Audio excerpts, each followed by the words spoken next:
Менің артында орналасқан көне ғимаратқа Семей қаласының жастары не үшін келуші еді? Әдеттегідей суретке түсу үшін, болмаса видео түсіру үшін. Ал бүгінгі таңда бұл ғимарат апаттық жағдайда. Толығырақ біздің бейнематериалын тамашалаңыздар. Сарапшылардың пікірінше нысан кез келген уақытта опырылып құлауы мүмкін. Тіпті апатты жағдайда тұр десе де болады. Осыған байланысты маңайындағы жолдар жабылды. Тарихи ғимарат 1873 жылы тұрғызылған. Ғасырдан артық тарихы бар.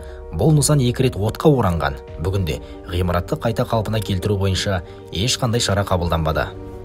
Хотелось бы прокомментировать ситуацию, которая... Бүгінгі күні бұл ғимарат апатты жағдайда тұр. Қабырғасы қираса, қала тұрғындары жапа шегеме деп алаңдаймыз. Қазіргі уақытта ғимараттың қабырғасында бұрын байқалмаған 3 ірі жарық пайда болды.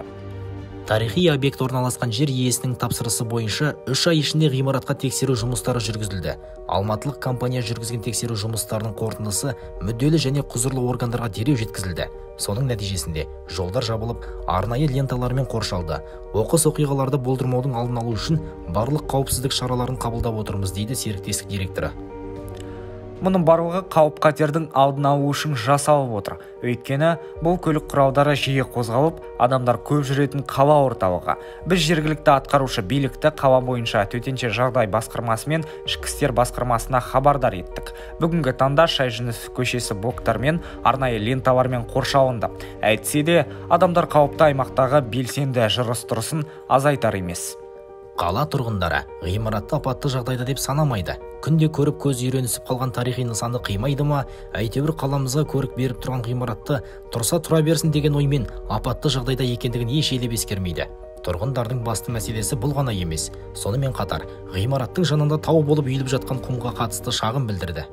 Нам же говорили, что это будет восстанавливать. Осыдан 5 жыл бұрын олар қалпына келтіретінділігін айтты. Міне 5 жыл өтті. Біз мұнара үстіне кран құлап, соның салдарынан 3 кірпіштің құлап кеткеніне куә болдық. Мұндай әдемі ғимарат қалпына келтірілгенде ғой. Бұл біздің қаламыздың тарихи айнасына айналған еді.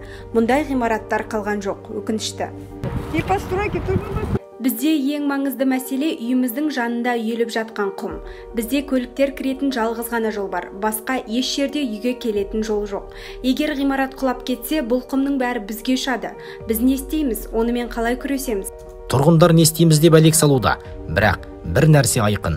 Ғимарат ресми түрде апатты жағдайда деп танылды. Бүгін немесе ертең құлап кетуі мүмкін.